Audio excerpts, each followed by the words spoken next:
Okay, hello everybody. Welcome to the December 18th, 2024 meeting of the Talbot County Board of Education. We are here at TCEC, and as you can see, we have a quorum present.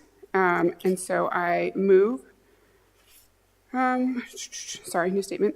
The December 18th, 2024 regular board meeting of the Talbot County Public Schools will move to closed session as permitted by the Maryland Open Meetings Act, Section 3-305B, Provisions 1, 7, 8 of the General Provisions Article of the Annotated Code of Maryland, and Section 3-103 of the General Provisions Articles of the Annotated Code of Maryland for the following reasons. Citation 3-305B, Provision 1, regarding personnel reporting, to discuss the appointment, employment, assignment, promotion, discipline, demotion, compensation, removal, resignation, or performance evaluation of appointees, employees, or officials over whom it has jurisdiction, or any other personnel matter that affects one or more specific individuals. Citation 3-305B, Provision 7 and 8 regarding legal matters. 7, to consult with counsel or to obtain legal advice on the following legal matters. And 8, to consult with staff, consultants, or other individuals about pending or potential litigation, which includes the following: a social media lawsuit regarding litigation on behalf of school districts against Facebook, TikTok, Snapchat, and YouTube, a lawsuit regarding an alleged injury to a student, an OCR case regarding special education services, a student case regarding the alleged failure of TCPS to provide a free, appropriate public education, a student case involving a school/residential placement, and an employee appeal. In addition, Section 3-305B, Section 9, negotiations, to conduct collective bargaining negotiations or consider matters related to negotiations. Do I have a second? Second. All those in favor? Aye. Any opposed? Okay, we will go to closed and be back shortly. Thank you very much.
Hi, everybody.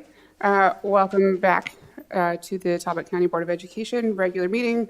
Again, it's December 18th. We're here at TCEC. You have a full quorum present. And if we could all stand to say the Pledge of Allegiance, that would be great.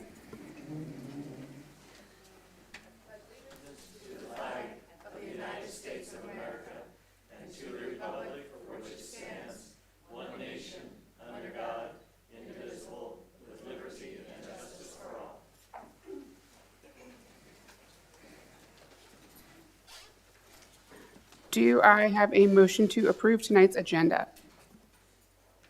I make a motion to approve tonight's agenda. All those in favor? Any opposed? Okay, do I have a motion to approve the minutes from our last board meeting, which was November 20th, 2024? With an amendment to add Daishika Strawberry as present. Do I have a motion to approve the minutes from our last meeting as amended? I make a motion to approve our amended closed session meeting minutes from November. Open session. All those in favor? Aye. Any opposed? Okay. Moving right along to recognition of the public.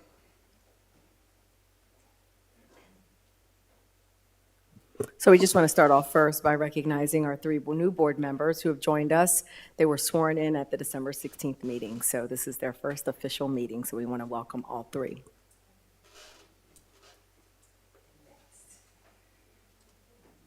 Next up, we have recognition of the Easton High School field hockey team, who are the 2A East Region 2 champions. And also, Kim Johnson-Gibbons-Neff was the Bayside Coach of the Year. And Dr. Pepikai has a few things to say about that.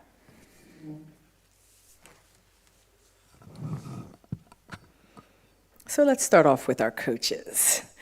Going to skip and then go back. So we want to congratulate Kim Johnson-Gibbons-Neff as she is the Bayside Coach of the Year. And I'm going to read the certificate that it says.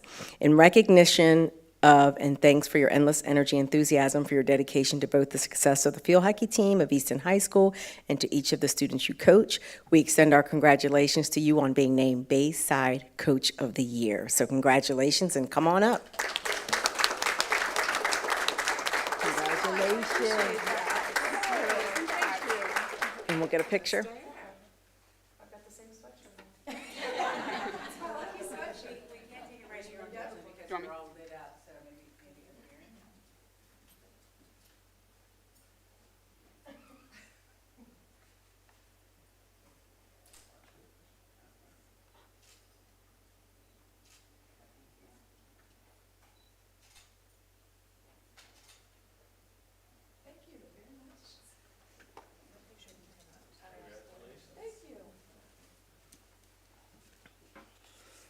All right. So we have 2, go back. We want to congratulate the Easton High field hockey team, and I reminisce to my field hockey days at St. Michael's playing 4 years varsity, and just love the sport. And so I commend the ladies that play, the coaches that coach them. And it's interesting because I was getting updates after each game. They won, they're going on to the next level. And so you should be very proud of yourselves, and I know you had a great season.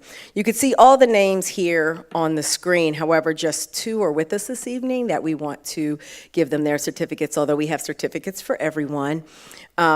They're very busy ladies, and so they're they're to be commended for being involved in so many things as a student athlete, but also being involved in community service, being outstanding students. So I commend them for doing this and having such great leadership to be good examples and championing that work. So the 2 that are here are Micah Modavilak, and I'd like to call her up to get her certificate.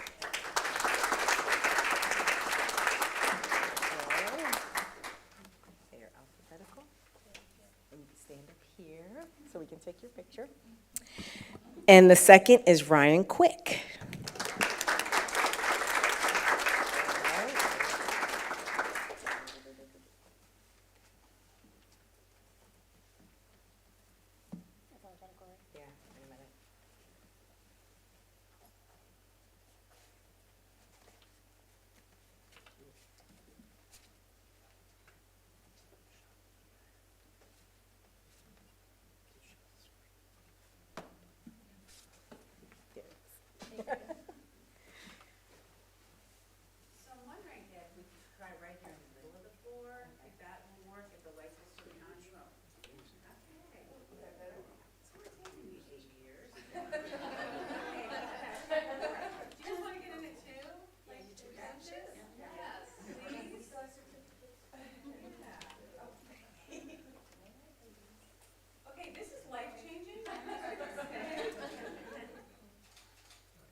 And so we do have another coach who has led this team. This is a certificate to Coach Katie Spees in recognition of winning the Class 2A East Region 2 Championship in field hockey. We acknowledge your hard work and dedication and appreciate your valuable contributions to the success of Easton High School field hockey team. Congratulations on a job well done. And she has another one. And I see I'm still.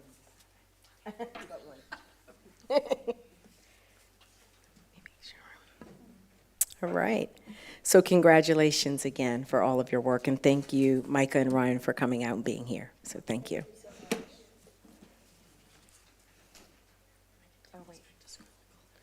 Okay. I also have a certificate, because I definitely don't want to leave this person out.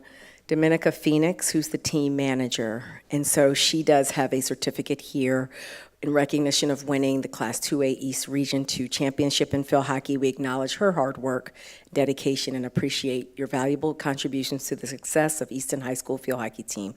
Congratulations on a job well done. So we know it takes a whole team effort for this to be successful. So, and thank you for Ms. Hoffman for being here as well and helping with the teams.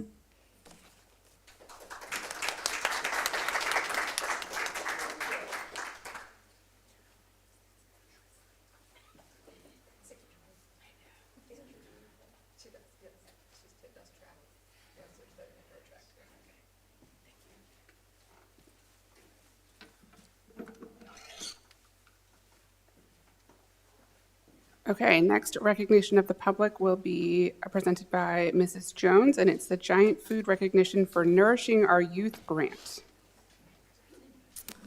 Good evening, Board. I have with me Robert Spurgeon. Shockley, sorry, I combined that, from Giant Food, and also Mark Rhodes. Okay, thank you for being here with us tonight. So many of you are very familiar with our Giant Teacher of the Month program, where Giant generously sponsors recognition of some of our outstanding teachers. What you may not know is that since 2022, Giant has been, if you shop at Giant, you would know this, but they have a roundup program. And so, where they ask you, would you like to round up your receipt? And we've received in the past 3 years over $55,000 in our food service fund. So this doesn't go to our operating budget, it goes to our food service budget, which is fantastic. So this year, through that program, we are receiving over $11,000 from Giant.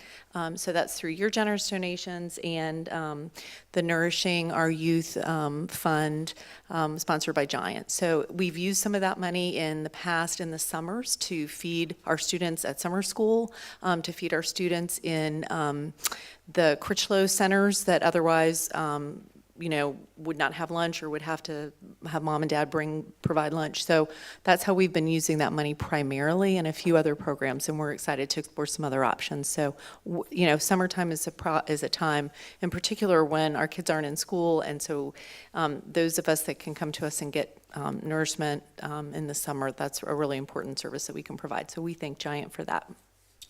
Thank you so much. Thank you. You want to say anything about the program, or? No, we just, thank you all for, supporting this, because it's a partnership of all of us, right? This is a roundup from the community. So you guys are, by shopping with us and rounding up, it's making a big difference as we can see with the numbers. So we're happy to be a part of it and continue this on. Great. We're going to remind everyone, come summertime, this is a summertime program, to be shopping at Giant, so. Thank you. Starting that reminder tonight. Social media purposes. Yeah, right here again.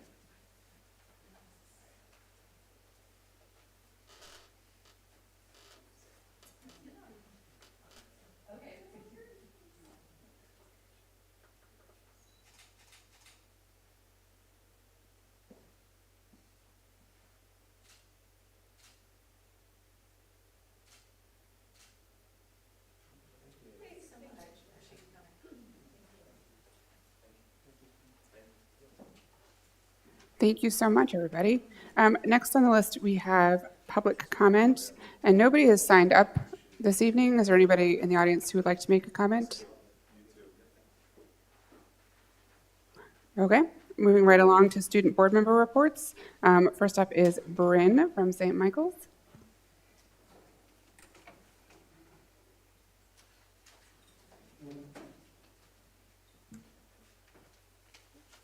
Hello, everyone. This is our presentation for the end of November and the beginning of December.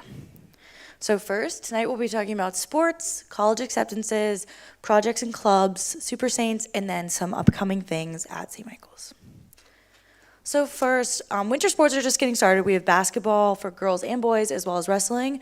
Our boys basketball did start with a win throughout their season, and then those are the current records of the girls basketball and the wrestling. Wrestling is actually, they have a match tonight going on right now. Next, for college acceptances, Lexi Rockwell is the first female ever from St. Michael's High School to be accepted into the United States Naval Academy, which she has committed and she will be attending there, so that's super exciting. And then Salisbury University also visited St. Michael's High School, and they performed on-campus acceptances. They accepted 13 of our students on site. Next, for projects, National Art Honor Society, every year we do 2 painting sessions. We go into the downtown during Halloween and we paint the walls and the windows with pumpkins and stuff. And then this is what we do during Christmas time. We paint the breezeway, and it's just a really fun day. Everyone gets to take off for the whole day, and it's great. Next, Shopped, which stands for Student Helping Other People, is hosting their annual Candygram sale. Basically, students can go up and buy little candygrams for other students, and it's just a way for the shop as a club to raise money. And here are our Super Saints for the month. And then we have a staff Super Saint this month. He's new, Mr. Manley, the security guard, won Applebee's Support Staff Member of the Month. He's new and he's been great. Everybody loves him, and we've been raving about him. Then for upcoming, last month I mentioned that we were starting the advisory, and that is continued. We are introducing something called St. Michael's Real World, which Thursday, tomorrow, we'll be doing the Real World Saints Edition, which throughout the day, basically, we don't have any classes. Each grade is split into advisory groups, and throughout those groups, you'll travel from going to learn how to change a tire, learning finances, and the dangers of impaired driving. Another upcoming is the supporting each other during the holidays. St. Michael's Guidance adopted 20 local families throughout the community, and then the members were then asked to bring gifts in which for the 20 families, and then the Royal Oak Church as well is building food baskets for each of those 20 families. And that is a wrap for this month.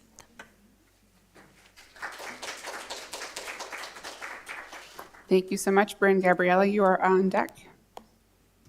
Or up next, not on deck. Your turn.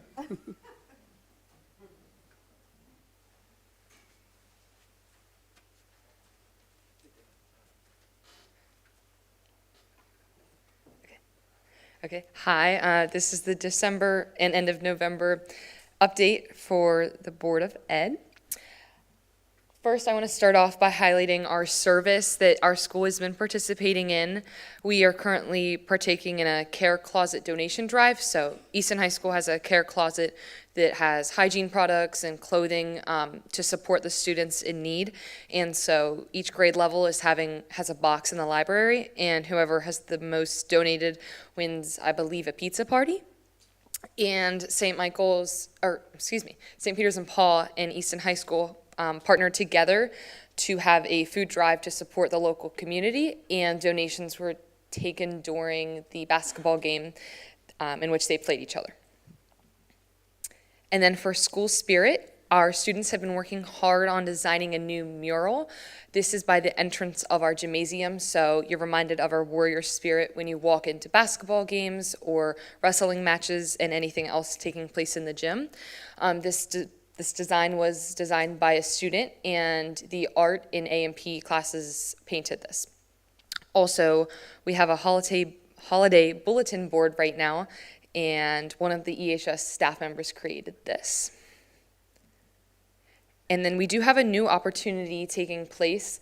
This is called Lunch and Learn, and so students have the opportunity during their lunch period to go to the library to learn more about different professions. So we've had lawyers come in, nurses, doctors, dentists, anything that really promotes careers in their future. We also have had our counselors talk about FAFSA and college applications, which have been super helpful since this is a lot of people, it's their first time, or they don't have much experience with that.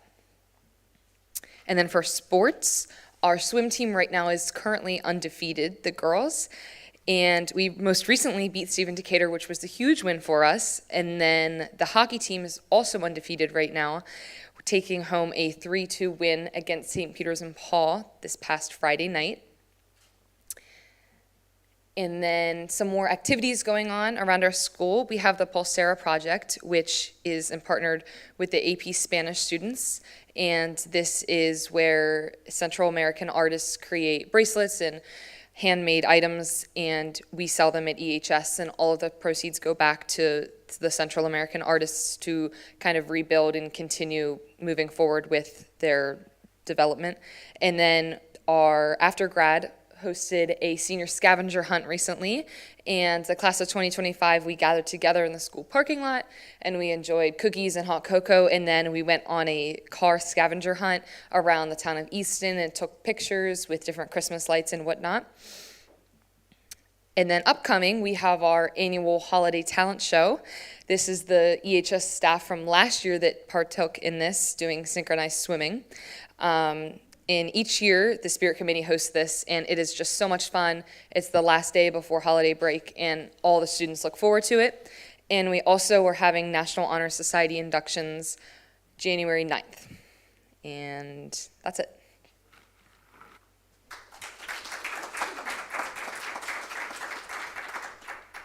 Thank you, Gabriella. Sounds like a lot of fun stuff happening. Kind of wish I could be back in high school just a little bit. Next up, we have board committee reports, and we have quite a few things to talk about tonight, so we'll start with Dr. Pepikai. So you could see there on the screen, we have advisory committees, which are made up of different people. The first, teachers, support staff, we meet quarterly, same as with our parent advisory. And then we have all the leaders of our PTO and FTOs that come over, and they hear about what's going on in the district. They let me know what's going well from their lens, as well as any questions, concerns, or ideas that they have. So we've already had our first round of that, as well as students. I've had a first round with students as well. So that'll pick back up in the new year. The policy committee meets every first Wednesday, and you'll hear some of the policies that will be going forth for a different, either first or second reader. So we meet every month. And then we had our first strategic planning work group that met yesterday evening. About almost 50 people came, mixed group, and we talked about, we heard the feedback from our group that's working with us on the strategic plan, and they got in groups and also talked about further recommendations, ideas, and priorities as we move forward. I also want to share a list. We have, since we have new board members, talk about who, we have our internal TCPS board committees and who is representing on those committees, as well as our MAID committees. Internally, we have our calendar committee, and you'll hear from the first draft, about the first draft this evening. We have Ms. Jackson, who is on our calendar committee. We have Ms. Dotson, who is on our policy committee. Ms. Strawberry will be joining the equity committee, and Ms. Bridges will remain on our finance committee for our internal. For our MAID committees this year, we have Ms. Jackson, who will serve on the budget and legislative committee. We have Ms. Whelan Cherry, who will be on the conference committee. Educational equity will be Ms. Dotson. Ms. O'Connor will be federal advocacy. Ms. Strawberry, policy and procedures. Ms. Bridges, resolutions. And for Mabel Warbs will be Ms. Jurius. So as different board members attend these different committees, whether it's internal or MABE, they may come back during our board meeting during this section of committee updates with any updates that they have. Conveniently, the May Budget Committee met this week, so I have a report to share. So this is a little template of how this goes. The May Budget Committee is probably the smallest, shortest committee. They generally only meet once a year to review the May budget for the upcoming year. It was a very quick meeting. It was a very well-balanced budget, looking really good, especially as compared to years past. Two major highlights to share with you all tonight is that there will be no dues increase again this year. I think this is the second or third year in a row that there has been no dues increase to us, so that is great news. And they are in part accomplishing that by dipping into their fund balance because they believe, as Milton Nagel put it, that they have a more than healthy fund balance and it is time to reallocate some of those funds. So interesting that MAPE was going that route, but no dues increase to us. And the second major point that I thought was interesting is that they're making all board service academies free. So those will no longer have a cost associated with them, which was a deterrent to some board members getting more professional education. So these will be available to you as board members. They have been, in the past, they were in person, and then they switched to online during COVID. They were a live sort of Zoom session, and they are moving towards an on-demand sort of model. So you should be able to, in the future, get some professional board education in and when it's convenient to you. So stay tuned for more information about that. But that should be all that you'll hear about the MAPE budget for this year. Any questions? Okay. Does anybody else have a board committee report at this time?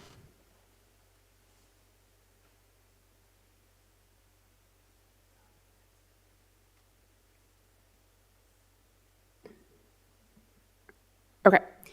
Next up, we have new business, starting with the nomination/elections of new board officers, and Dr. Pepikai will lead that discussion.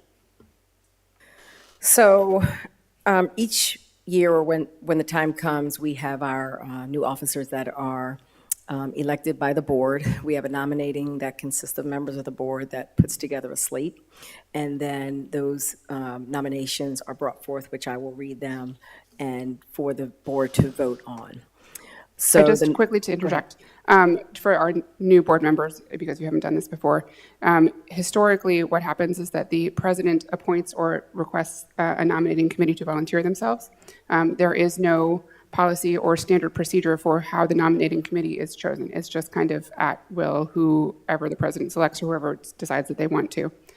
This past go-around, I kind of thought about it a little bit and thought that it would be good to maybe start setting a precedent of having our longest serving board member and our newest board member and a third member who volunteers to kind of even out who is part of the nominating committee.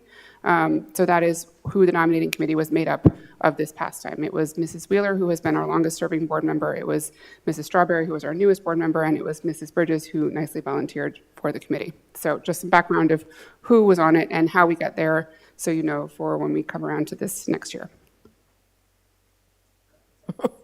So I have received the report from the nominating committee, and the nominating committee submits the following nominations. For president, Ms. Emily Jackson is nominated by the nominating committee. Are there any further nominations for president? If there are none, all who are in favor for Ms. Jackson as president, say aye. Aye. Any opposed? The ayes have it, and Mrs. Emily Jackson is elected president of the board. For vice president, Mrs. Amy Dotson is nominated by the nominating committee. Are there any further nominations for vice president? Hearing none, all who are in favor of Mrs. Amy Dotson for vice president say aye. Aye. Those opposed say no. The ayes have it, and Mrs. Amy Dotson is elected vice president of the board. Thank you.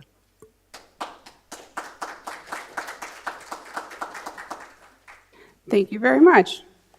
I also appreciate the nomination, and I'm happy to serve in this position. I enjoy it. I think we've been doing some great work, but excited to push it forward. So it's just a little comment from me. Next up, we have Policy 2.1, Governance of the School System, which is in first reader, and presentation of the update to 2.1 AR, Governance of the School System, with Dr. Pepikai. So this is just an example of what I was speaking to, of what the policy committee works on. So this policy in particular, 2.1, speaks to the governance of the school system. We currently have a handbook for board members when new board members come on, but our policy doesn't speak to that handbook. So in policy 2.1, we've added in yellow there at the bottom, Talbot County Education directs the administration to develop procedures and guidelines to implement the policy. That references the handbook. And so the AR then will be that handbook, or what those guidelines that we mentioned in the policy, which is why all of the yellow, what currently there, will be changed. So that's why we're bringing this policy to you to update it, to make sure it's reflecting what we actually have, what our practices are. And so you're going to find a lot of policies that we're bringing forth. We're trying to match and align what we're currently doing now.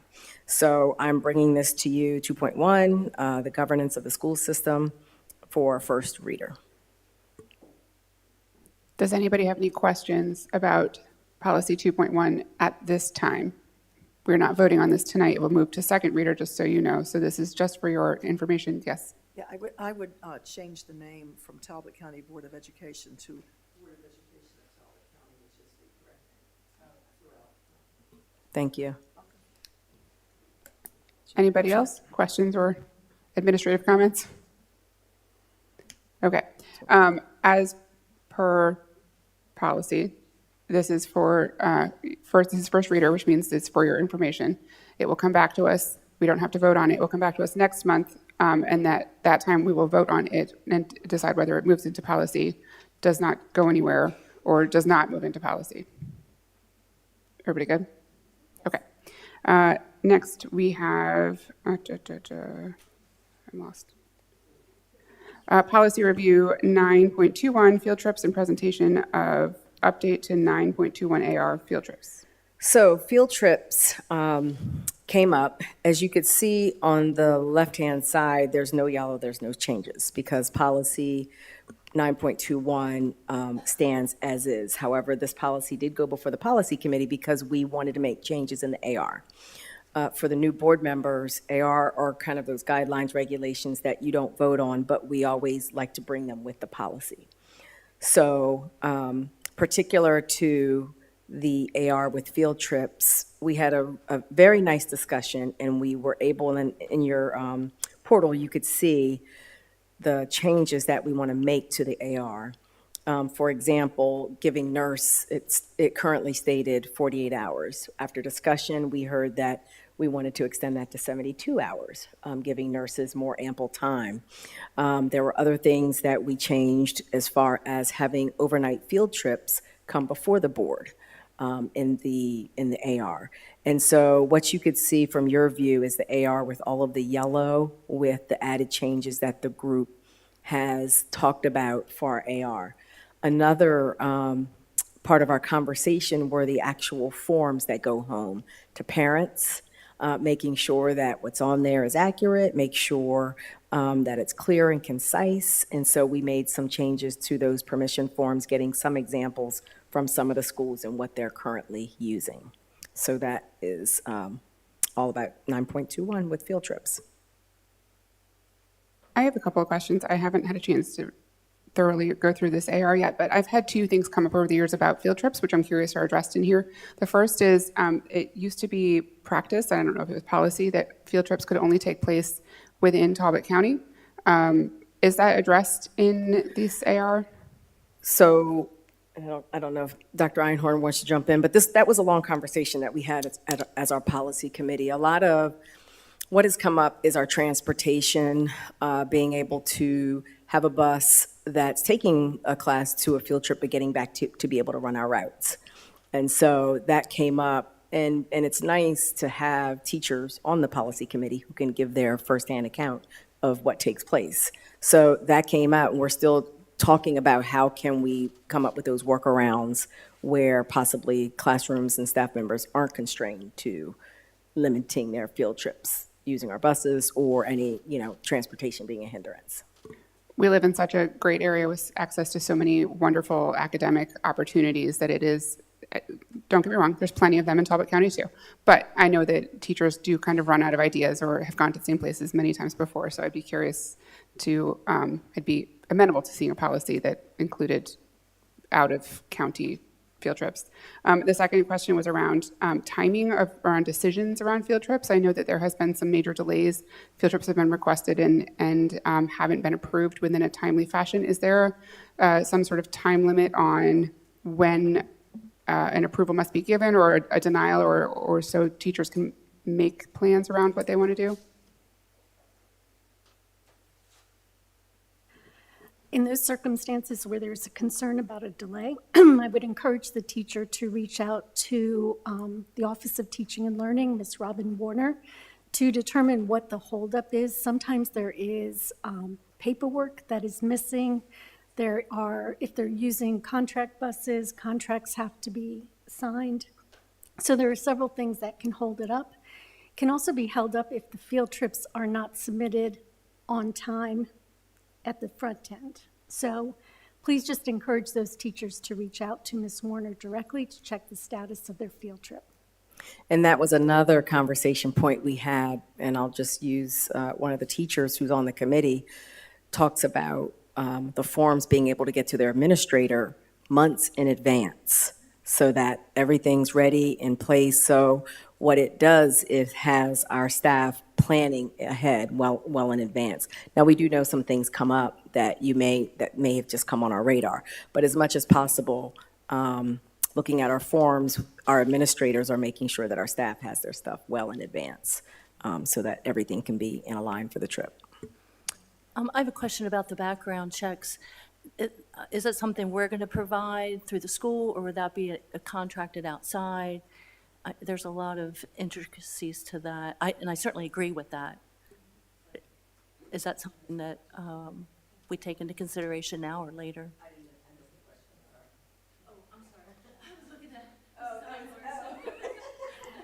We do have a process for a background check for all of our chaperones that our schools communicate to families in advance. It was not explicitly stated in the policy previously, so we wanted to make sure that that component was added in there as well. We had been doing that for quite some time. We just wanted to make sure it was in the policy itself. More questions about field trips? Okay, that was in first reader, yeah.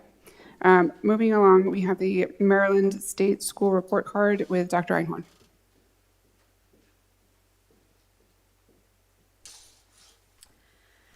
Sorry it took me so long to walk up here. I was hoping to go by this slide quickly so you wouldn't realize that I put October 14th on there. I do know it is not October 14th, although the weather is quite pleasant for December. So my apologies for that error there. So this evening, good evening, Ms. Jackson, members of the board. This evening, I'm going to be sharing with you the results of our Maryland School Report Card data, which is also commonly known as our school star ratings. As you know, and I've shared this with you previously, but more so for any of our new board members or someone listening who is not aware, the Every Student Succeeds Act required that all states develop a plan for holding our schools accountable for student progress. Maryland began implementing its plan in the 2017-2018 school year and was really looking at a consistent way to be able to look at individual schools and allow parents to look at schools across their district and across their state with a similar measure. There was a 2-year pause in the reporting of the Maryland State Report Card and Star ratings due to the pandemic. And you may recall when we returned back to school and the star ratings were reinstituted in the 21-22 school year, there were some revisions that were made specifically around chronic absenteeism, because we knew that students coming back to school was something that was a concern at that time. And that was a state decision, and they did receive a waiver from the federal government in order to do that. We did return to the standard reporting in the 22-23 school year, and I did share those results with you last year. So this evening, we will have 2 consecutive years so we can make a comparison between where we were and where we are now. So the individual school report cards are designed again so that parents, educators, and other stakeholders can easily understand how their schools are performing. But the star rating itself, which is pretty simplistic to look at, is actually a summary of many complex data measures.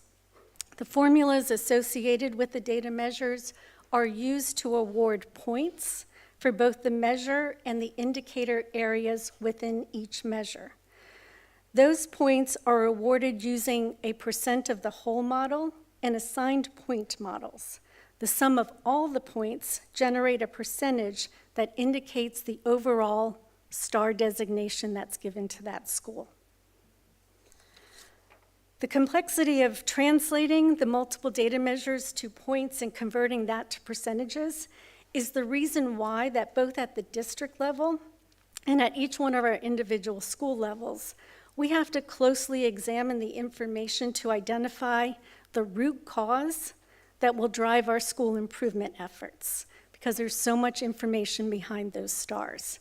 This visual captures how we try to get more granular in our analysis to ensure that whatever we're doing and shifting our efforts in response to the data, we are doing so in a way that will result in improvements for students. And I know this is very hard to read up here. It is a lot of calculation that goes into it.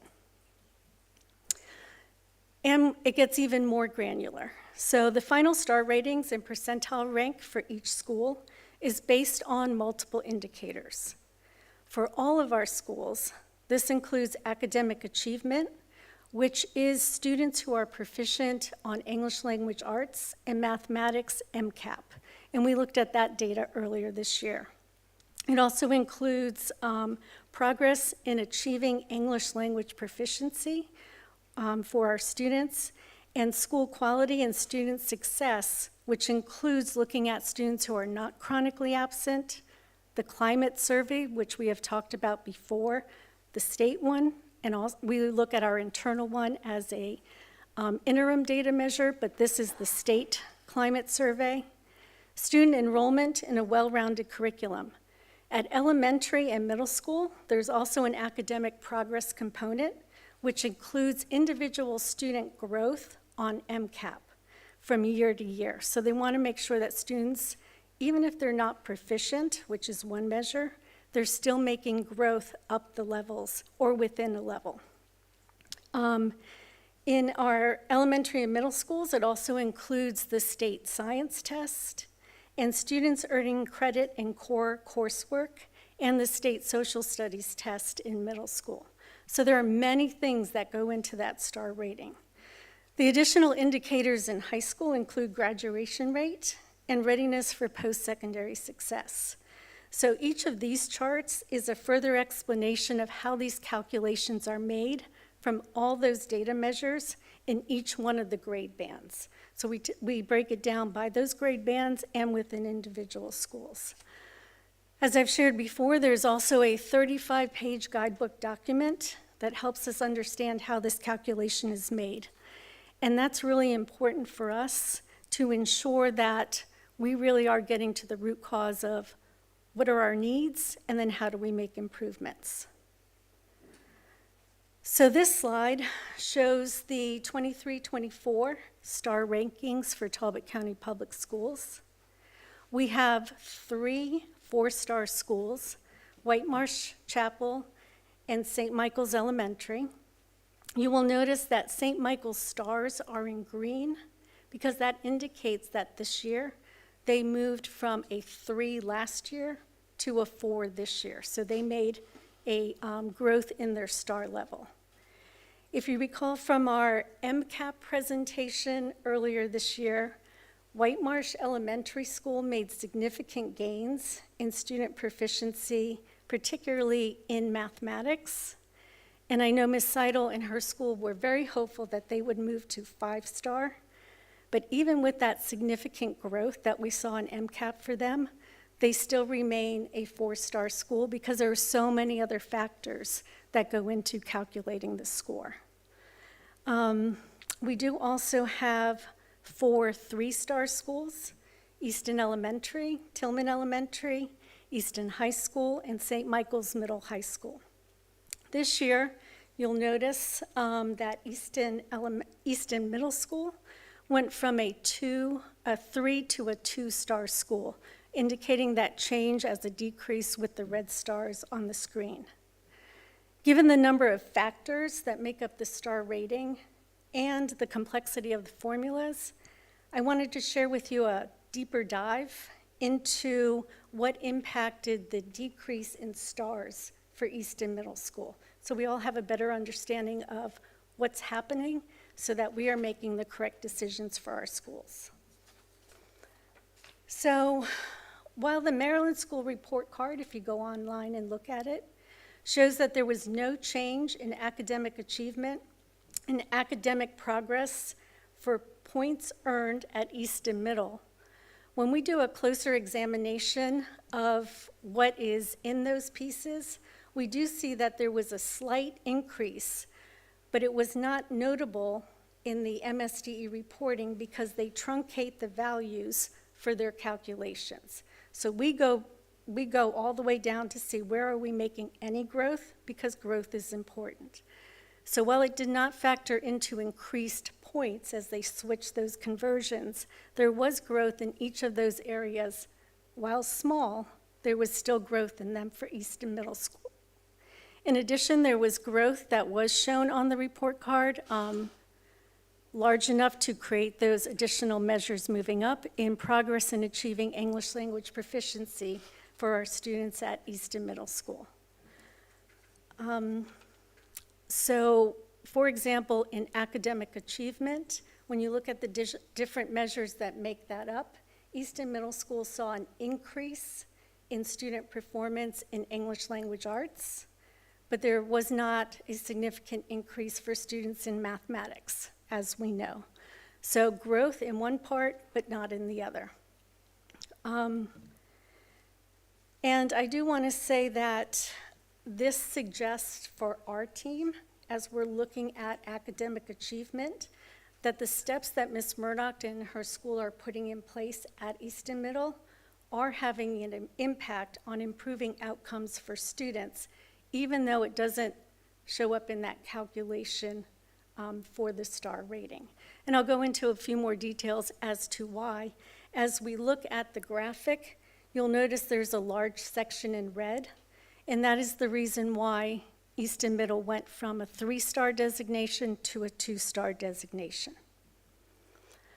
So as we look at the root causes to inform our school improvement planning process, our data analysis goes deeper into each one of these components. So we go from the stars to the indicators to all the components and measures that make up each one of those areas. And on this slide, you can see how we start looking at those sections individually. And since there are so many calculations and numbers around this formula, I just wanted to be clear before I get too far on this slide, that when you look at the change in percent noted in the vertical bar chart, that is a change in the percent of points earned and not necessarily a measure respective to that data. So that's part of that conversion piece. The school quality and success indicator is comprised of several components, which you will see in that vertical bar chart. Access to well-rounded curriculum is the percentage of students in 8th grade who are enrolled in fine arts, physical education, health, and computational learning. There was a slight decrease in the percentage of points earned here. And it's important to remember that the report card doesn't discern the reason why behind that. That is our work. So it only looks at numerical values. A decrease in that area could have been students who needed home hospital instruction and didn't have access to taking an art class. So that would have been points that were not earned in that area. So for each student who does not meet that mark. So we look at that on an individual student level. What are the stories that impacted that piece? You will see that there was a pretty significant increase in the school survey for educators and a slight decrease when it comes to students. The survey for both the educators and students is a portion, but you will see that the student survey is a greater percentage of that measure than the educator one. Just a point to pull out in that. And so the greatest change for Easton Middle School in this indicator is the measure for students who are not chronically absent. So there's a lot of words on this page, but it's important to note in thinking about the report card and star ratings that students not chronically absent is the largest single measure that impacts the star rating of a school as a single thing that's standalone. It accounts for 15% of the overall school rating. So chronic absenteeism is defined as the number of students who are enrolled in school at least 10 days during the school year and are absent at least 10% of those days. Students who are not chronically absent, which is the measure, is the inverse of chronic absenteeism. The second bullet defines what is considered as being present in school. So for the not chronically absent indicator, it's really important to note that all absences impact this calculation. There's a misconception that excused absences are not part of this calculation, but they are.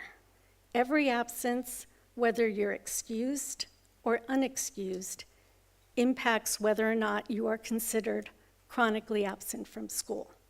So this is an indicator that is impacted sometimes by situations that are outside of the control of schools.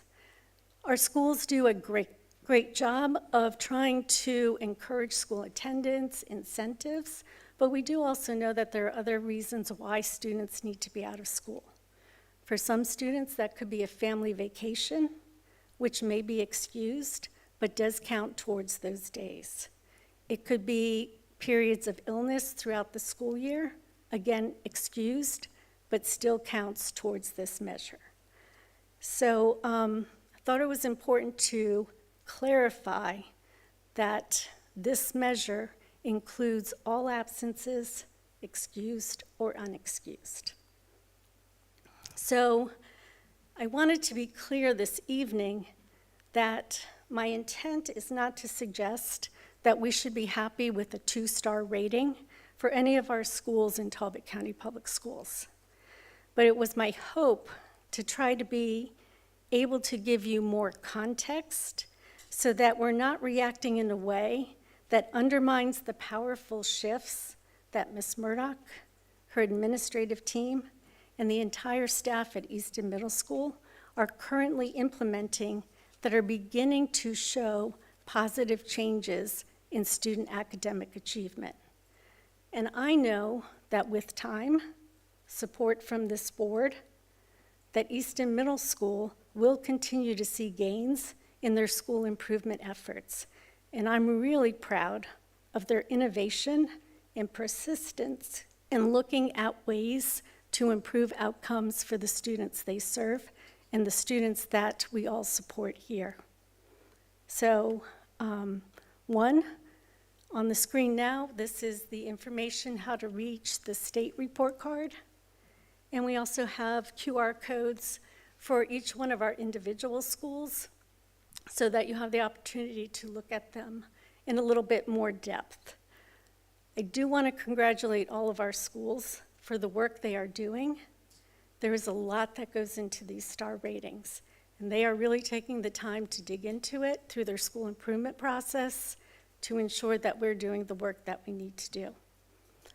And before I open it to questions, I would also be remiss if I did not thank Mr. Lee Neild, who works with our data, because some of this math is a struggle for me to try to figure out. I need my cheat sheet to be able to look at it, and he is able to help us really dive into it so that we're understanding it and making informed decisions. So happy to answer any questions you might have, or try to. I have a question, it's probably for Dr. P. No secret that I'm a big fan of our new state superintendent, and she has talked a lot about the star rating and the changes that she would like to see made to the star rating, because for anybody who hasn't followed along, she has a big problem with the lack of correlation between star rating and our student achievement across the state. You know, when you have a state 40% achievement in math sort of standard, and you have multiple 5-star schools, she has said this doesn't compute. I agree. So I'm curious if you have heard anything updated about that. Are we going to be getting new star rankings? Where are we sort of in that process? So that's what I was going to comment on. So I sat on the Accountability and Assessment Task Force this year. We started in May, a group of us, and we met every month from May until November. And you can go on the state board to see the entire report of our recommendations, because as Dr. Einhorn just showed you, while Easton Middle went down to 2 stars, you could see the biggest part of their rating was based on chronic absenteeism. And so what the task force talked about was we should have accurate measures for how we assess our students. And we need to look at our growth measures without having a psychometrician come up with formulas to be able to measure schools, measure students. So the recommendations that the task force put forth to the state board was to come up with an assessment system that can accurately show growth of students, but also proficiency in a way for parents, community members, administrators, everyone to be able to understand. So that was the work. It's a thick document. You can go on the state board to see what those recommendations are. But case in point, with some of those measures that they have that give us the stars have really no merit in what we really want to see how students are performing. So yes, so there's a recommendation. So I would say the current contract for our state assessment is up in a couple of years. So the state is looking to do another type of report card that you will be seeing in the future. Did we not have a change in the STAR assessment in the last couple years? I seem to recall something along those lines, because I know at one point Chapel was 5-star, and was there not a change that was part of them not maintaining 5-star, if I recall correctly? So when in 21, 22, when the waiver was there, we also had the whole situation where we went from the fall administration of MCAP, because we had been closed for COVID, and that was scored on a, I believe, 3-point scale. And then we had previously been scoring MCAP on a 5-point scale, and then we settled on a 4-point scale. Again, just adding to all the complexities. So that was part of that year.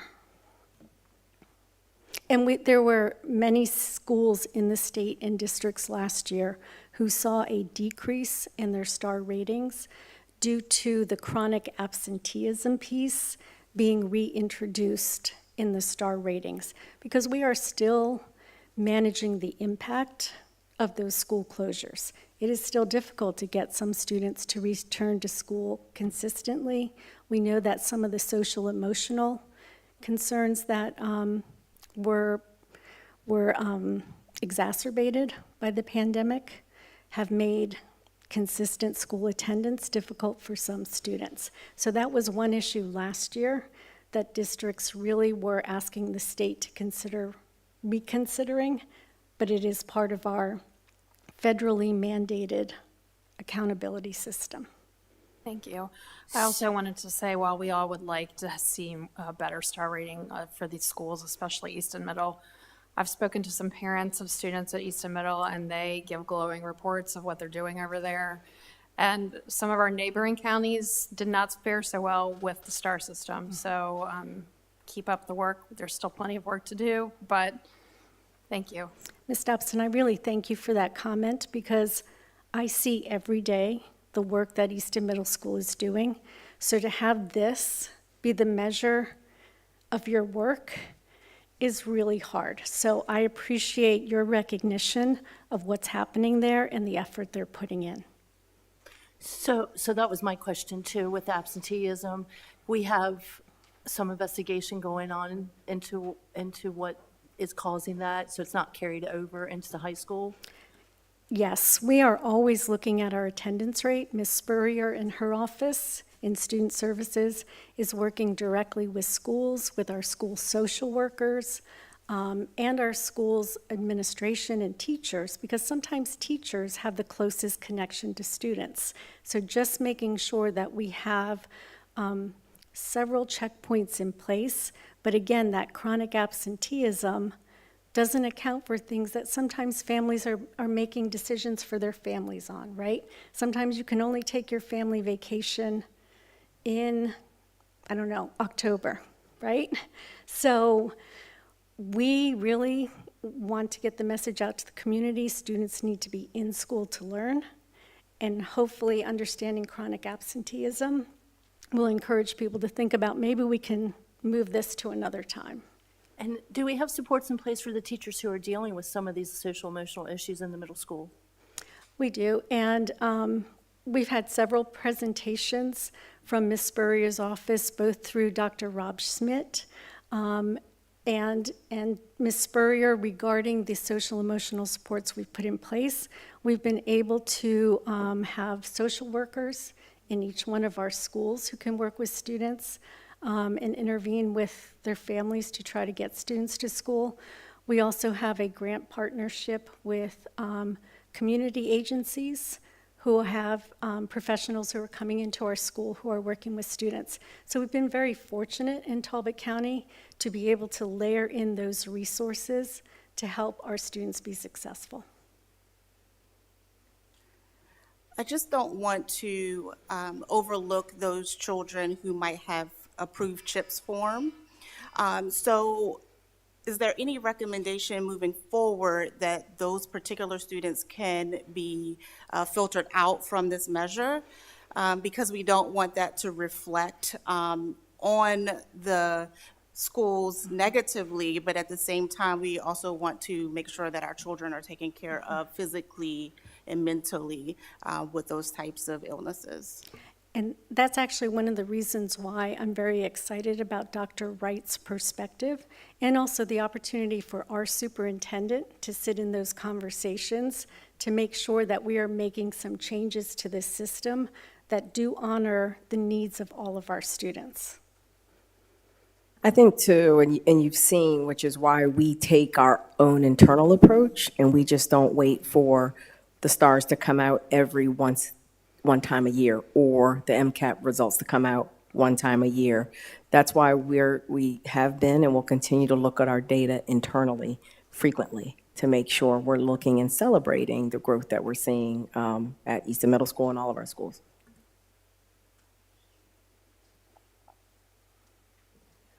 I'd be interested in learning more about how you manage chronic absence situations, whether there are specific processes in place depending on number of absences, if there are types of facilitated conversations that may happen with families so that you can understand for each individual what is at the root cause of the absence. Yes, we have protocols in place denoting beginning at 3 absences, what are the steps that we start implementing at the school level? It is a complex issue to try to address. Sometimes looking at making improvements in the academics is a little bit easier than trying to help students with some of the issues that prevent them from coming to school. But we do have those protocols in place. All of our schools are aware of when those contacts begin to be made, when written notifications go home, when counselors are calling. All of those things are laid out as a minimum expectation. I would say that we have many teachers and school administrators who are intervening even before that. Any more questions for Dr. Einhorn at this time? Okay, thank you very much. And My stay final right there. note is I am just very hopeful for something different, because trying to explain that to you every year is really difficult. I'm excited to see what's next too, so ready for a Absolutely. new system.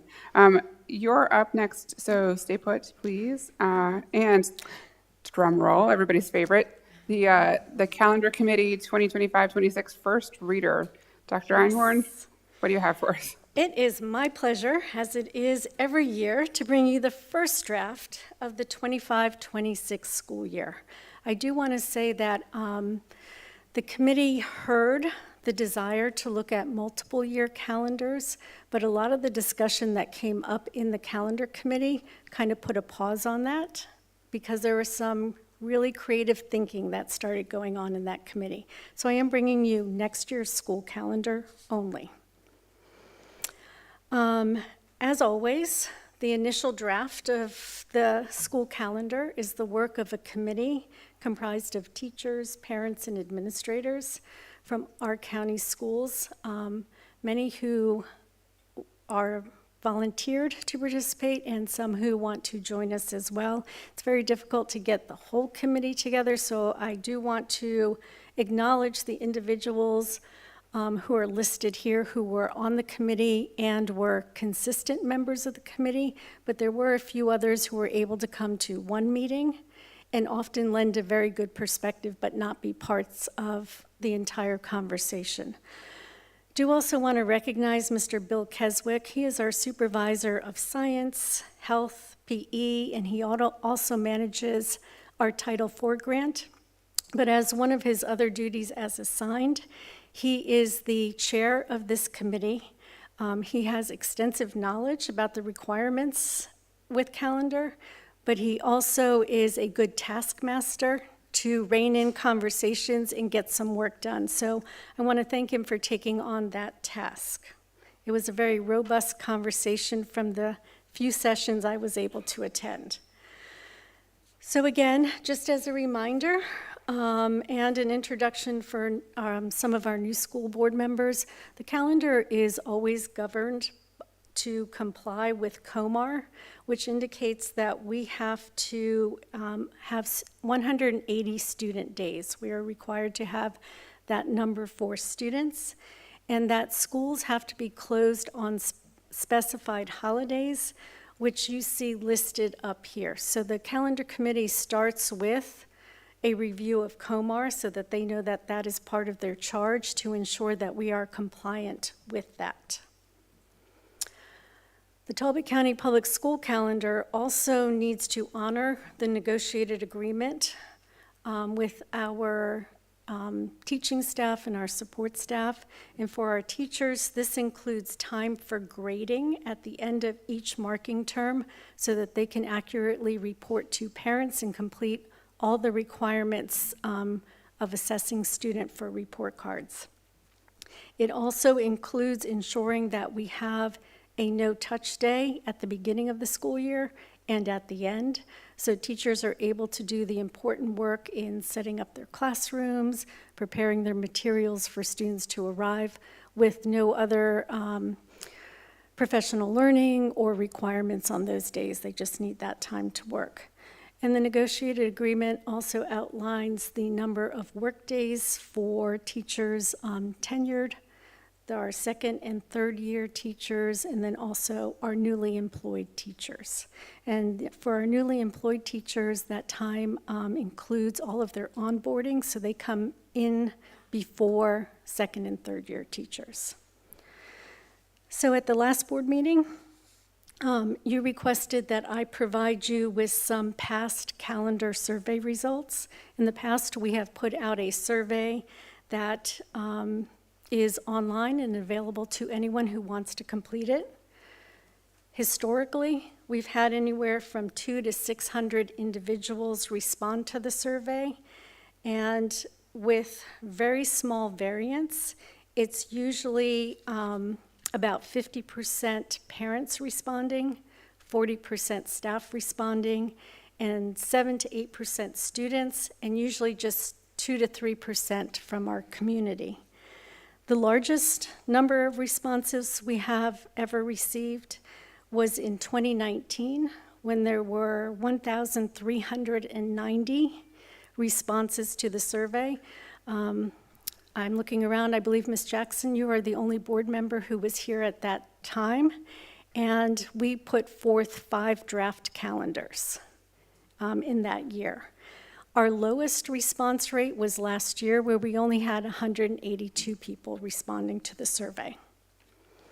So there are several major themes that have emerged in every single one of the surveys that we've put out, whether we have a large number of responses or a small number. And they revolve around these main ideas here. There's always the conversation in the survey regarding pre or post Labor Day start. Again, the reason in 2019 we had so many responses was there was a directive from the then governor that everyone go post Labor Day, and then that was retracted. So we put out surveys that were pre-Labor Day, post-Labor Day, and our community overwhelmingly supported the pre-Labor Day surveys. There were only 11% of the respondents who selected starting after Labor Day. So all of our calendars since then have had a pre-Labor Day start. Hope I said that right. There is always the desire for a longer or a shorter winter break. And that is sometimes dictated by where the holiday falls in the calendar. This year, for example, we have a long holiday, and you will see in this calendar, because of how it falls, that would continue again for next year. The majority of respondents have traditionally selected the longer winter break when we are able to build that in there. Spring break is probably the issue that gets the most attention in our survey. Traditionally, this has had the majority of respondents favoring a longer spring break. There is some variance in the responses to the surveys depending on where the Easter holiday falls, because we usually build our spring break around the Easter holiday, where we are required by law to close Friday and Easter Monday. So slight variance depending on where it falls in the calendar. The other piece is half-days. And half-days are usually built into the calendar for two reasons. One is to allow the grading time that is in our negotiated contract, and the second one is to allow for some professional learning time for our staff. This year, we had more half-days in the calendar than we have in past years because we knew we had new curriculum initiatives and pieces that needed to be addressed through professional learning. It was very clear from the committee that half-days were recognized as a burden on families because they happened so frequently. So the calendar committee did take that into consideration. So it's my pleasure to share with you the first unveiling. I feel like Vanna White. Draft, because the committee presents you with a draft for your feedback of the 25-26 school calendar. It is similar to the 24-25 school calendar, continuing to front-load teacher work days at the beginning of the year. There's additional days that teachers work that students are not in session in order to ensure that our start of the year is off to a good start. So school for students would start in this calendar on Monday, August 25th. The calendar does include some half-day for parent conferences, September 26th for secondary, and we usually do secondary conferences earlier because of student grading and wanting to make sure that we are supporting students early on with conferences with parents as they are needed. And November 12th for elementary. Elementary prefers to go later because then they have been able to collect DIBELS data, some initial MAP data, so they have more information to share with parents at that time. There's a half day of conferences for elementary and secondary on November 13th and February 17th. So what the calendar committee has done has been to make these days where students will not be in session. Half the day will be for conferences and half the day will be for professional learning. Elementary school has said they need more time, so the 2 half days back to back allow for a little bit more time there. You'll also see that there's an early dismissal at the end of each quarter, again, part of the negotiated agreement, October 31st, January 16th, and the last day for students in June. The third quarter grading time is on April 2nd, when there are no students, and that day will be combined with a professional learning component for staff. The committee is recommending that rather than a long spring break in April, that schools be closed on March 12th and 13th, basically breaking up what would be a longer spring break. We have had feedback in past surveys that when the Easter holiday falls later, that long stretch in March is difficult for students and also for staff. So the thinking of the committee was to put some days off in March and then to do the April holiday.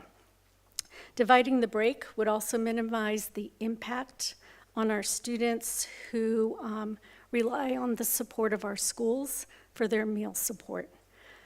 Spring break in this calendar would be April 2nd to 6th for students and April 3rd through 6th for staff. The last day for students, if no inclement weather days were used, and we are required to build in 4 inclement weather days, would be Friday, June 5th. If all of the inclement weather days were used, the last day for students would be June 11th. You may have noticed that we moved a few days from the start of the school year that we traditionally have for teacher work days to other parts of the calendar, including adding a second teacher work day at the end of the calendar. This helps us resolve the issue we've had the last few years with 2 student half-days back-to-back to ensure the time for grading. So that fixes that purpose as well. And Ms. Jackson was also on the committee, but I am happy to answer any questions, but she may also be able to give some insight on the work that this team did. Or I'll take any questions that you have. I'm always for a long weekend. Why the 17th and not the 13th half-day in February? Schools closed on the 16th, which is President Day, and then the 17th is no school for students. Yes, so one of the things I think the calendar committee tried to take into consideration is where we have placed school closings and to not always have students missing the same day if possible. So for example, at our elementary levels, our students get their specials on a rotating schedule. So if all the days that we are closed are on Friday, then they're missing if they have it on Fridays. I just think about it, sometimes it's easier with daycare to take a half-day on Friday than you can during the middle of the week. So the February 17th is a no-school day for students. So it would just be staff in session. Anywhere that you see green is a teacher work day, no students. I'm trying to think about how to accurately convey what happened during the meetings of the calendar committee, which was, I talked about it a little bit last month. It was a surprisingly contentious group with a huge set of ideas that ran the gamut. So what I am seeing presented today, to me, does not accurately reflect what I took away from the discussions that were had. So I'm a little bit surprised, which is why I'm having a hard time speaking on it. I'm kind of seeing a disconnect from where I felt like we had landed. So I also thought there was going to be a variety of drafts discussed, not just one. So I'm a little bit confused. So what I heard was that all of the creative ideas that were suggested, such as the one that you shared at the last board meeting, is that we look at an early dismissal time on a consistent day, would take more work of the committee, and that's why it was just a single year calendar rather than bringing a multiple year calendar, so that the committee could continue their work into the spring, so that that could be presented to staff, to the board, much earlier than in our normal timeline. Sure, I thought we were going to get a variety of drafts for this year. So this is an option, this is an option, this is an option. That was the impression that I left with. So again, a little confused. This doesn't feel like the calendar that we were speaking about. But what it comes back to for me is that in years past, we have surveyed our people again and again and again. Like, we can reference back to 2019, and we just surveyed our teachers as well about what they would like, and I just don't see a lot of that reflected in this calendar, particularly around spring break, particularly around time for teachers in their classrooms without students. And so I think, again, very passionate committee with a lot of strong ideas, and a lot of work was put into this. I just am not, it's just not there. So this was a calendar that the committee shared with me, and I do also have one of our other parents summarize the notes as to why, and the pieces that are here are reflected on what's on this calendar. I know I missed a meeting or two in there, but I can certainly go back and speak to Mr. Keswick before this comes back to you next month. Because as I'm looking at this, I actually don't see your name on the summary of the notes that are here. I think I missed the very last meeting. It was the same day as something else going on at school. So maybe everything shifted in that last, I don't know. Personally, I come back to wanting to give our community what they're asking for. So I'm looking for a calendar that has an actual spring break on it. I'm looking for a calendar that has consistent time for our teachers to spend working with their teams in their classrooms. I'm looking for half days, if we have them, that make sense for families, that are easy to work with. I'm also looking at ways in our calendar to reduce our chronic absenteeism. As we just spoke about, it's a problem.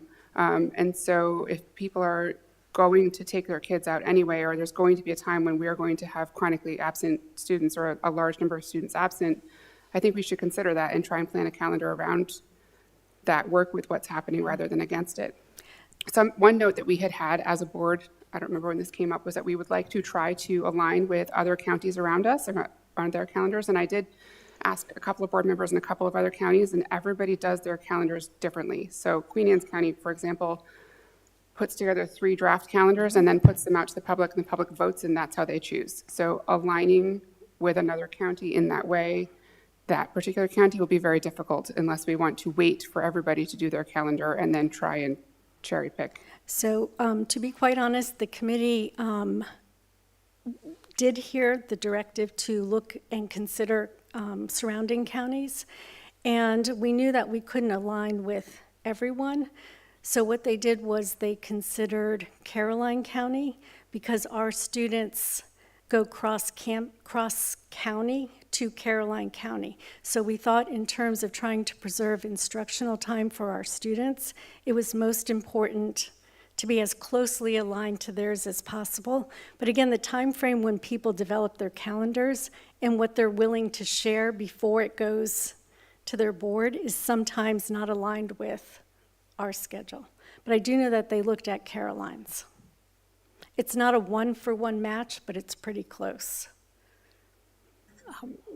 My concern is when we had half-days in the middle of the week on a prior calendar year, that I heard from many teachers that said they did not like the disruption of instruction in the middle of the week.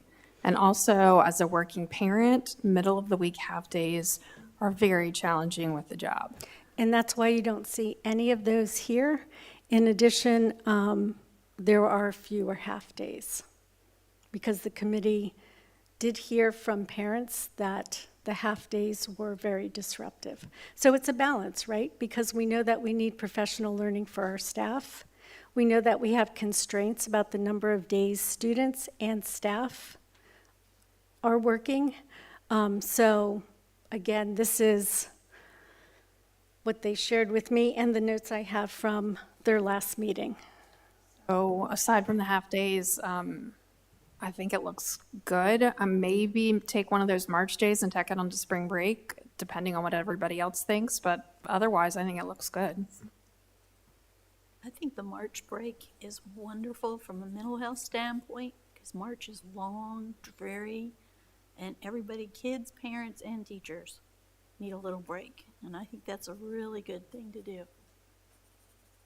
And I also think we may be developing, again, that chronic absenteeism around that April spring break time. So if I could just go back just for my clarity, November 12th is a half-day, or what is that? November 12th is a half-day for students. So traditionally, we are also closed for waterfowl. And our schools are used by the community at that time. So we try to make sure that we are aligning some of our days with the need for our community to use our schools. So the 12th is a half-day for students. Something else that was requested that I don't see reflected in this calendar that was talked about a lot in the committee is the staggered start. Yes, I was hoping you were going to bring that up. There's just a lot, and unfortunately, I don't have my notes, which I will bring to the next meeting. There is a way to incorporate all of this. This is just not it. So with So- this being, sorry. I'm sorry, regarding the staggered start, our feedback in past surveys have been particular to pre-K. And if you'll recall in the past, one of the reasons why we were no longer able to continue the staggered start for pre-K is that we went from half-day to full-day pre-K using the pre-K expansion grants. And they required that we do and commit to and sign off on that we had 180 days of school for students. Pre-K is now in our budget. So the committee did talk about that, and I've had Miss Amy Wallstrom, who is our early childhood supervisor, survey all of the other counties in the state regarding how they set that up. And she has shared that, and I do believe that will be coming on your next draft. What we were trying to look at, because we got that information later than the committee, was school systems across the state do it very differently. So which one of those models would provide the best start for our pre-K students? Some of them take the first few days. We do parent conferences during those 5 days in August when teachers come back. Some school systems do that the first 2 days of school, and then do half students come in and then the other half. We just don't want to make a quick decision because we literally just received that information today. Sure, the staggered start was talked about for those transition grades, not just pre-K though, and I don't see that reflected. And that seemed to be fairly well talked about on the committee. Again, there's things and ideas that were thrown out like that I just don't see reflected on this calendar. So I'm just sitting in some confusion. So the staggered start for pre-K will definitely come on the second one because we do have that information, but we do want to make sure that our pre-K teachers have some conversation with Ms. Wallstrom so that whatever we do there is best for students. The staggered start for others, and I'm going to try to be clear around this. I have reached out to my colleagues on the shore to find out how they're doing that. So Caroline County does not do transition grades coming in earlier. I have talked to Dorchester County because one of my concerns is that by COMAR, which we are requested to follow, students have to have 180 days of school. So what I'm trying to get is an understanding, do they submit a waiver to the state? And so I've reached out to the state now to find out what is allowable around that. Because we do sign an attestation every year that calculates our hours and does indicate that we go 180 days K through 12. So before I just need to get that information from the state. With the calendar being in first reader right now, will this now go back to the policy committee around, or the committee around the calendar? And then come back to us in second reader, or, okay. Yes, but I want to be clear in what I communicate to the calendar committee, that it is the board's desire to see. So what I heard were two different things. The liking the days in March, but then also wanting a longer spring break. So we could do both, but we would move the last day of school.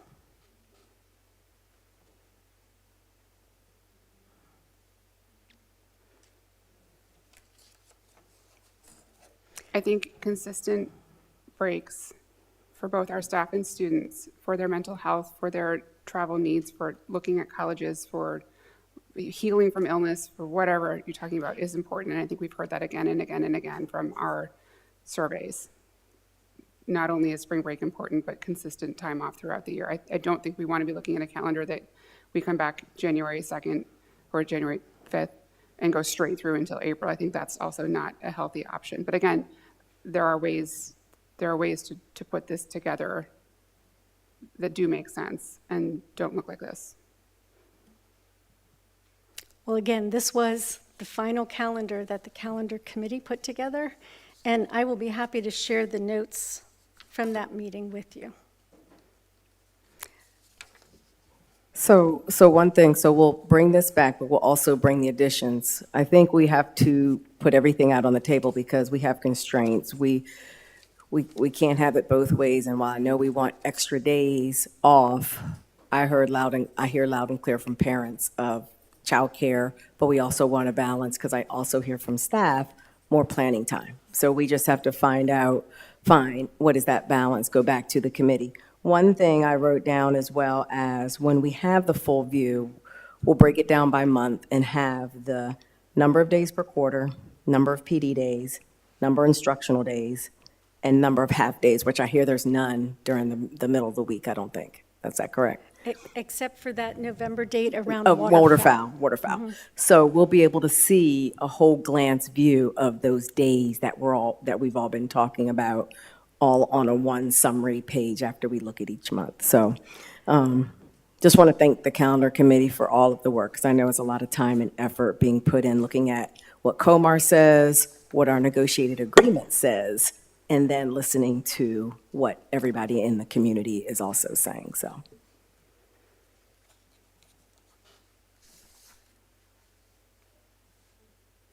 Are there more questions or discussion about the calendar? We will talk about it again next month. No? Okay. All right, hopefully this is something that brings everyone joy to finish up my time up here, and I know I've been here quite long. So I'm here this evening on behalf of Miss Allie Strickland, who is our fine arts supervisor. This evening, she is at a school performance as she attends all school performances to support our students and teachers in the fine arts.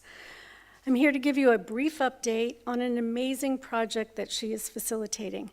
When we think about authentic learning and community engagement for our students, this is truly an example of that.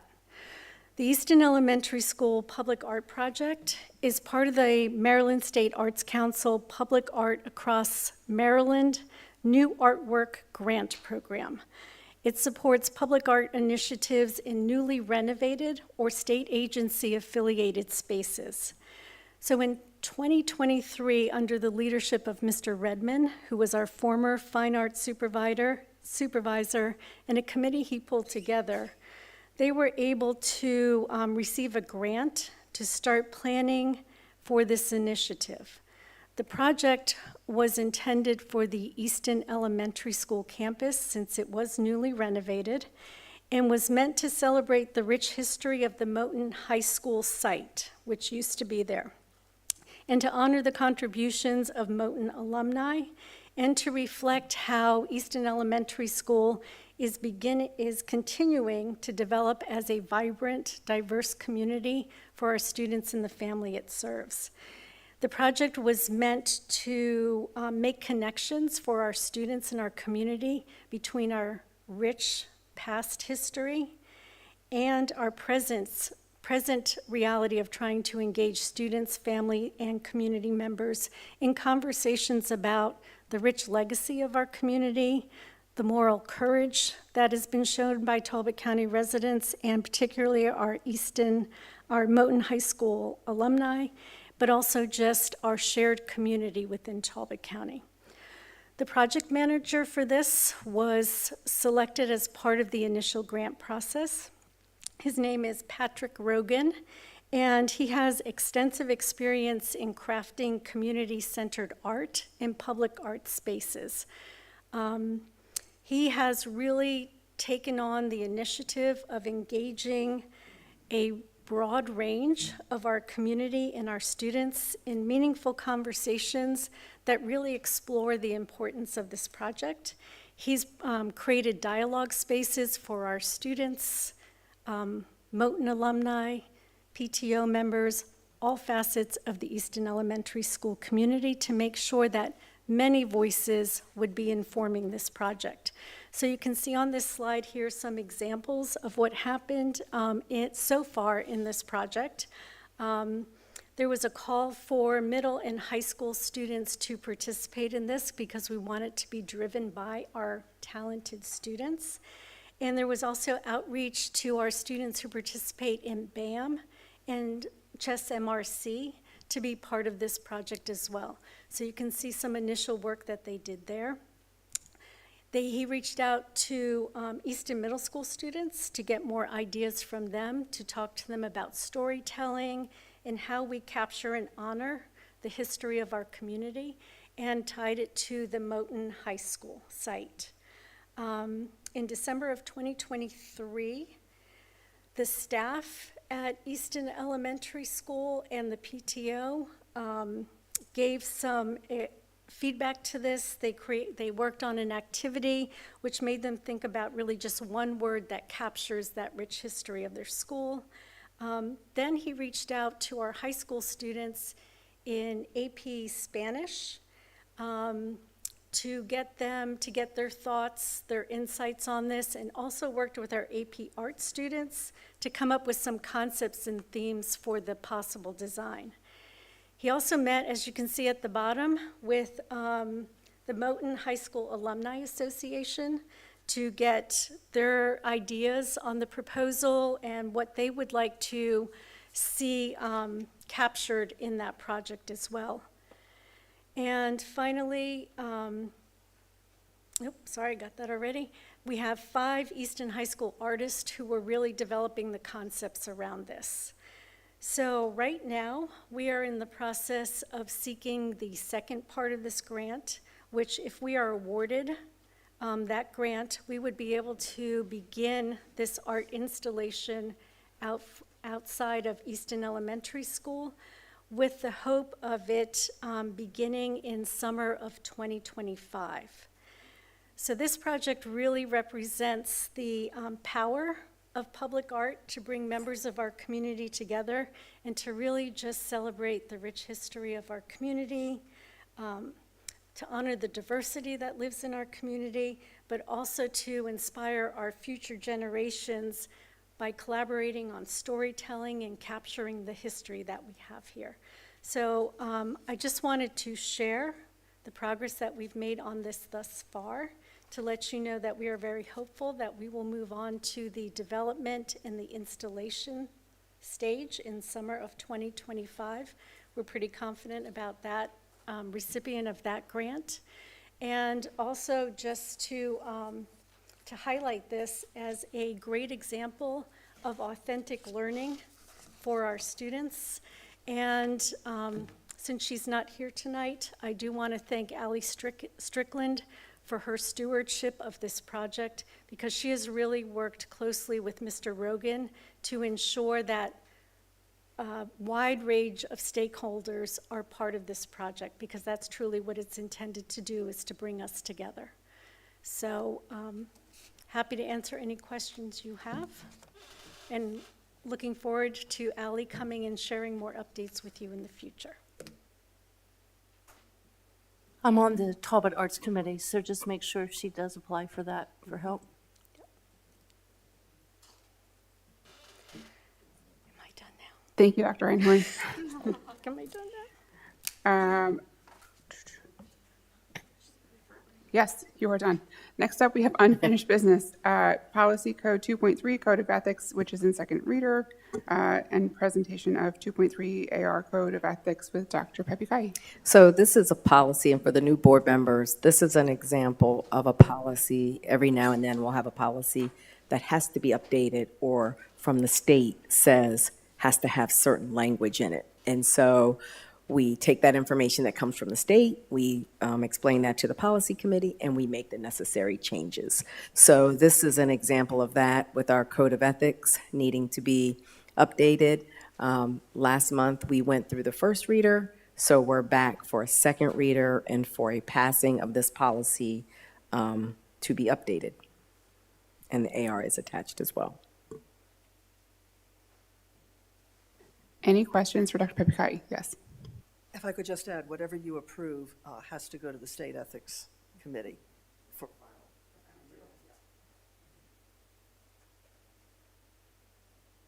Does anybody have any questions?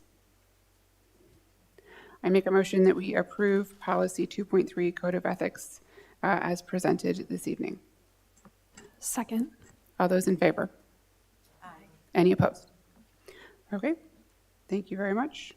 Next up, we have the personnel report, which is going to be given to us by Dr. Pepikaki this evening. I just ask that you accept the personnel report that was discussed during closed session. I make a motion we approve the personnel report as discussed in closed session. Second. All those in favor? Aye. Any opposed? Okay. Next up, we have the monthly budget report with Mrs. Jones. Good evening. We are 42% of the way through our fiscal year. Our revenues are on track, don't see any problems there, and our expense categories are all within budget. It was a pretty normal month of spending, nothing too exciting, and that's where we land. Any questions for Mrs. Jones? Okay, thank you very much.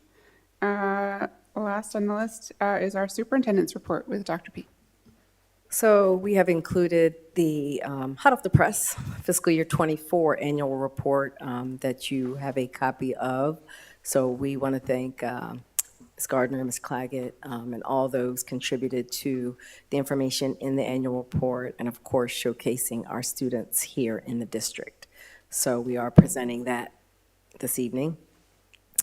Our blueprint, this is the blueprint advocacy summary. What I've included in your platform is the 12-page legislative priorities that the 24 superintendents have agreed that we are moving forward.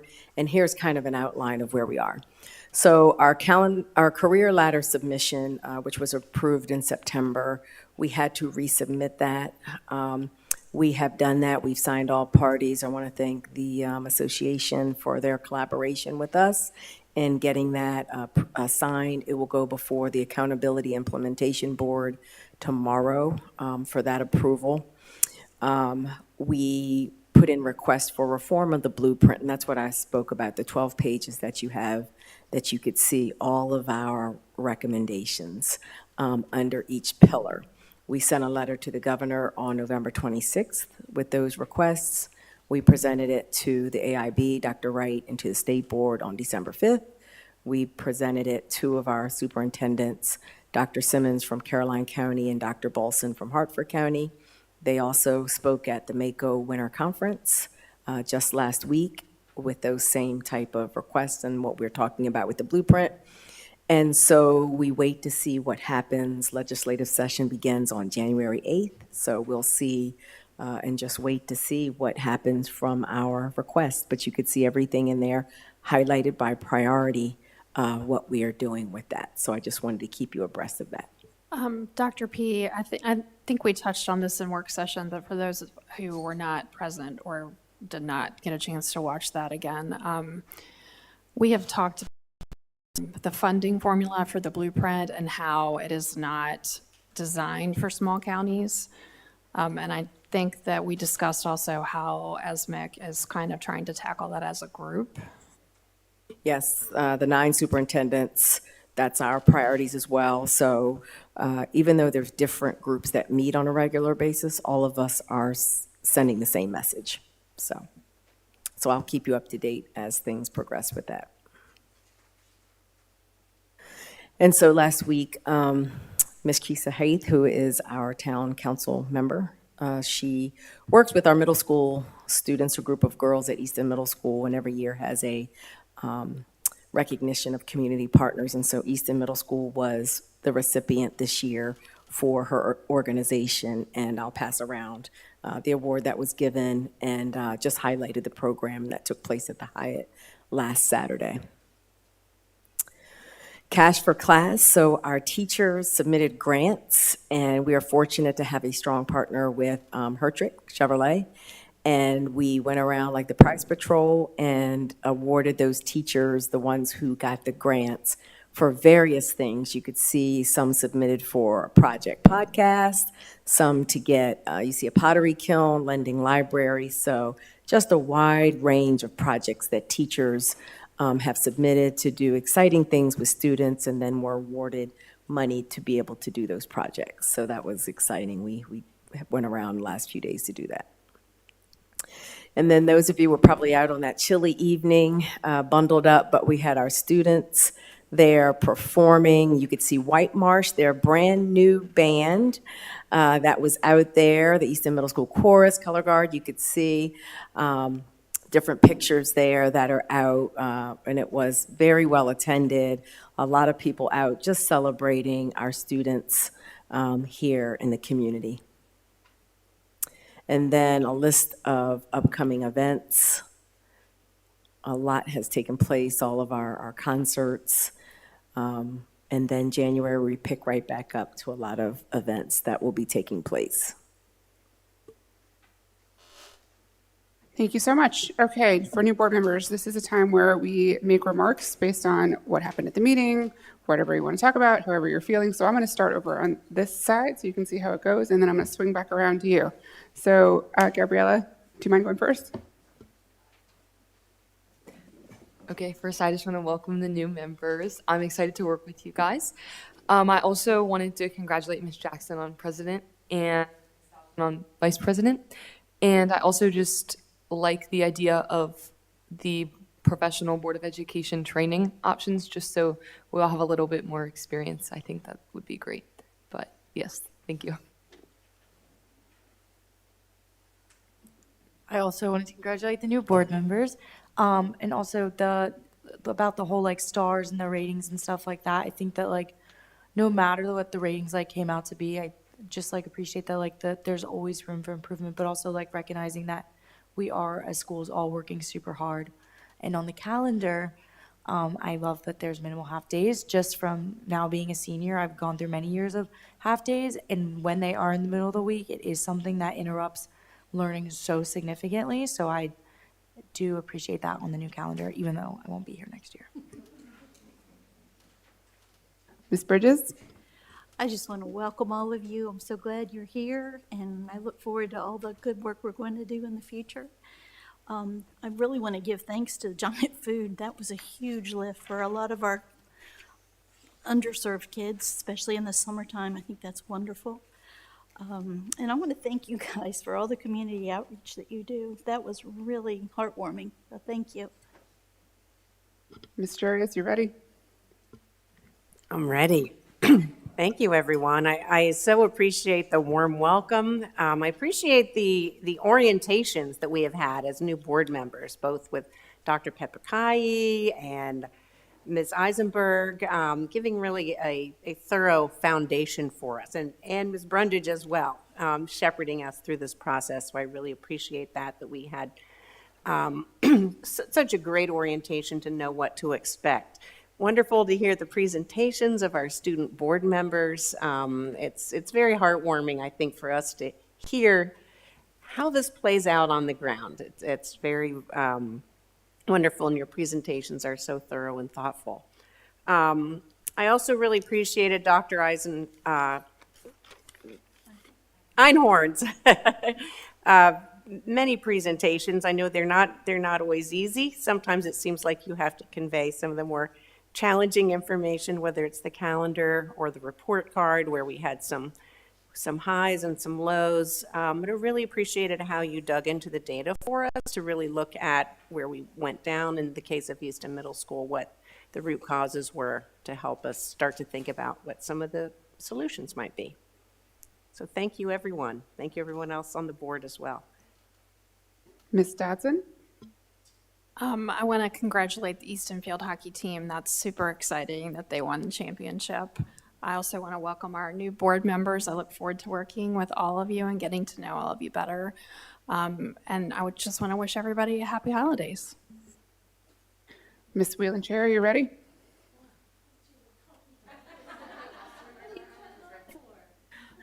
prepared.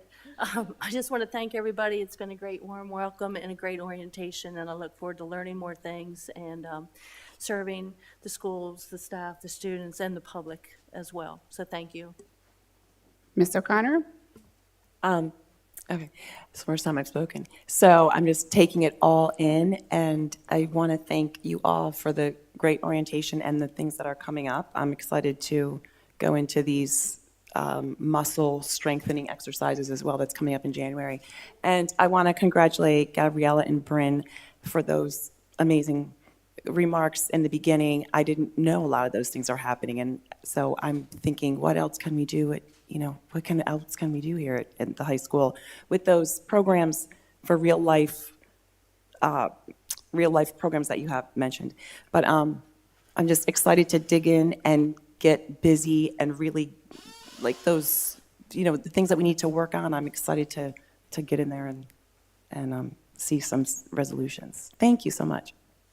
Ms. Strawberry? I just want to recognize all of our Talbot County Public School teachers, our students, our staff. Everyone is working really, really hard, even though sometimes you have to deliver sometimes the news that doesn't go as, very nice sometimes. But we all want what's good for all of our students and our staff. So also want to recognize all of the board members who are here, and looking forward to a very successful year. So thanks, everybody, for voting me in as president again. I'm happy to serve in this position. I enjoy it, and it's a proud role for me to do. So I thank you for your votes once again, and I'm excited to serve with you, Amy. It's going to be we're going to have a good year. Welcome to our new board members. We're off to a great start. This is, again, going to have a great year. Excited to see what is ahead of us. If you happen to miss the work session on Monday, I was just so excited about the strategic plan report. I felt like that we were really seen as a district, and that's really important as to creating the building blocks for how to get better. So I'm just really excited about that work and to see what is to come. So call back to that. If you haven't watched that part, please do. As I said, I loved your presentations. There's something about this particular month that makes me really excited about them. I never thought I'd say I want to go back to high school, but it sounds like you got some really great stuff going on. And I know that the two of you are important student leaders and who are in charge of making a lot of stuff happen. So thank you for your presence at your schools, and thank you for being here with us. Thank you for everybody who has done a lot of committee work this month, including the calendar committee. And sorry that you are the sacrificial lamb, Dr. Einhorn, that has to stand in front of us and give us all this news. But a lot of work has gone into a lot of things that we talk about and we see up here. And so those people don't get to stand up and get their recognition every month, but we definitely see it and are beneficiaries of a lot of people's incredibly talented and hard work. Crap, there's something else, and I forgot what it was. You say that.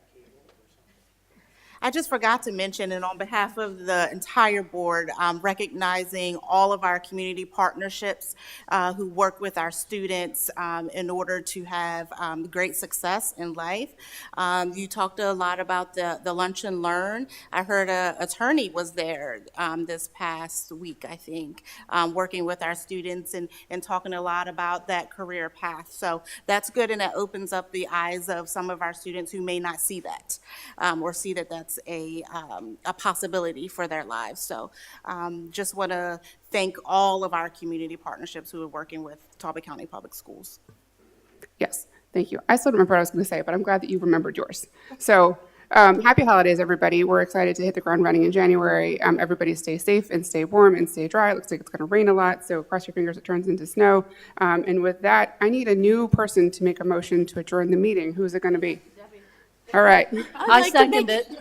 A motion to close this meeting. And I second it. All those in favor? Aye. Any opposed? All right. Good night, everybody.